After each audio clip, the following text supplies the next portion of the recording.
今仔继续来看这件，实在互人心惊胆吓。台北市民生社区一间水果行，因为早班的甲暗班的员工交接了无好势，早班的竟然甲泡过鸟鼠药的番薯摕出来放伫个架仔顶卖，结果互一个王先生买转去。这个员工尾也发现惊公大哭，冲去找里长帮忙。里长马上用放送头，台语、国语轮流一直放送，一直放送。可你家在？王先生拄啊好有听到，咱的记者杜家峰问到王先生，伊讲这个番薯已经下皮下好啊，准备要煮糜，互90岁阿母食。是好你家在厝内底还阁有剩的番薯，才无煮到这种泡过鸟鼠药的番薯。伊讲伊即摆想起来，心肝头也皮泡菜。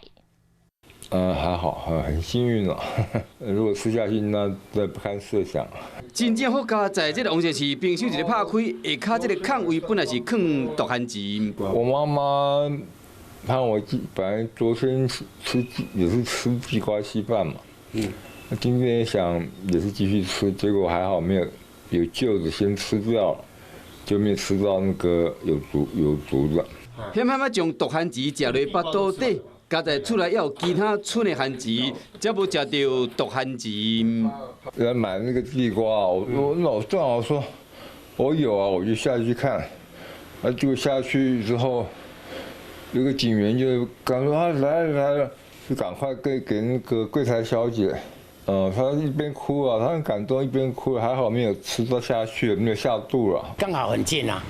不然的话，如果没有出来，我还是会照这里广播啦，一个一个来找到有卖到的，不然就吃下去一定是无救的。代志发生伫台北市民生社区一间水果行，昨中昼12点外，这个王先生去水果行买番薯，转去了后准备要下皮煮糜，甲90岁老母做伙食，想要到暗时8点，就听到里长咧放送惊一条，光阴提一提。紧急报告，大家要注意，这食落去。会出人命的吼！里长用华语、台语一直放送，这个王先生，更是心动你的里民，伊伫隔壁你，家在有听到阻止被攻。因为毕竟从来没有发生过这种问题，对啊，这是第一次啊，就是很简单的、就是误以为就是可以卖的破底啊。